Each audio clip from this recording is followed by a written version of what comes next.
Hey everyone, high school dropouts advice here. Let me explain you credit score really quick. Credit scores are used mostly in Canada and the US, and other countries have a different kind of version of the credit score. You will get a credit score when you have a credit card. If you don't have a credit card, then I suggest you to apply for one, and if you don't qualify, then you should get a secured credit card, which is basically a debit card. But your credit score will be calculated on your secured credit card. You have to put money in the card to be able to use it. So your deposit, example, 500 into your secured credit card, then you can use the 500 in your secured credit card. When I first got to the United States, I couldn't qualify for a credit card, so I got a secured one. Later, once you can apply for a credit card, then you can close your secured credit card and get back your money. Your credit score shows a potential lender how well you manage your finance. Based on your credit score, a lender will decide if they give you a loan or not. And if they give you a loan, they will decide if your score is good enough to give you a lower or a higher rate. The higher your credit score,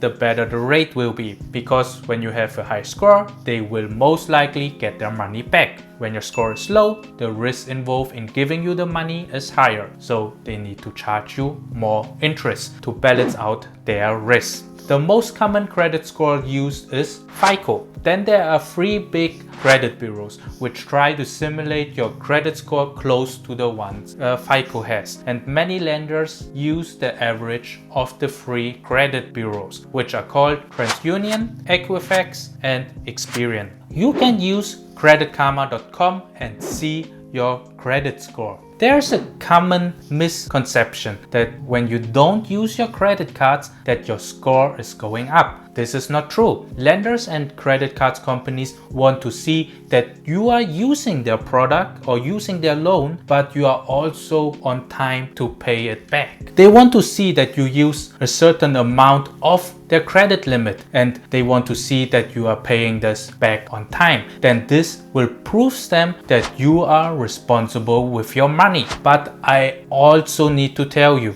that when you get approved for a credit limit of, let's say, 3,000, you should never max it out to 3,000. You should only use 10% of it. If not, your score will drop dramatically. This is also the case when you start with a secured credit card. Even when you have to put 500 in the card and your limit is 500, and even if it's your own money, never spend more than 10%, which is in this case $50 per month, and pay it back right after. So you show the bank that you are responsible with your money, and in future you will be responsible for their money. Are you serious? This is torture.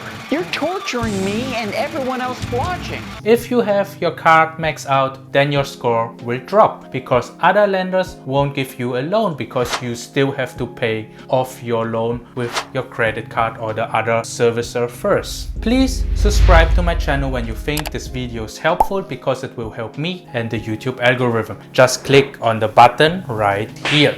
So, a credit score of around 700 is considered good.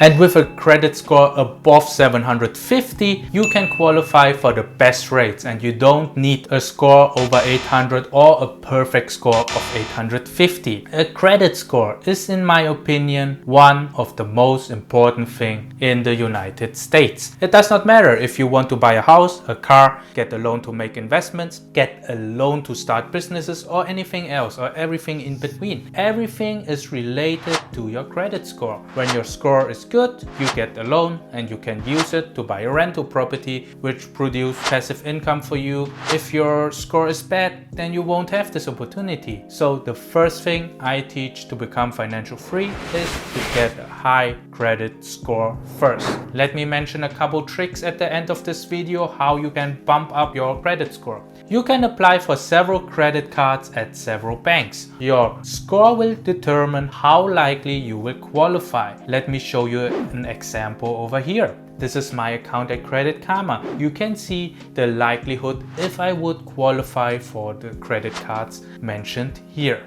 Once you have several cards, your credit score will take a short dive. But don't worry, over the time you will have a better score because now your credit score got determined by several banks and lenders. So the more banks and the more lenders are saying that you are good and responsible with your money, then your score will go up. Then I would like to mention that the length of your credit history matters. So the longer you are a good paying customer, the higher your score will go. Then you will also need to bump up your credit limit from time to time.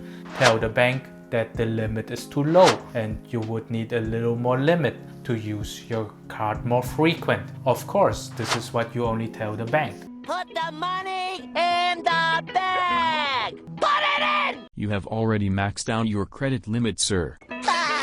Alright, give me the money! You should never go over 10% of the card limit and never over 10% over the combined limit. I would say that this is pretty much everything you need to know about the credit scores, but the most important is of course always pay them on time and don't spend more than 10%. If you want to know how to better manage your finance, how to do your first investment, buy your first rental property and how to retire within the next 5 years, then please subscribe to my channel where we talk more about everything in details. Thank you so much. See you in the next video. Thank you. Bye. In Canada and the US. Actually, let's do it again. This was like pronounced so bad. Or a credit card. On the card. Later one time. Several credit cards. Buy. Man.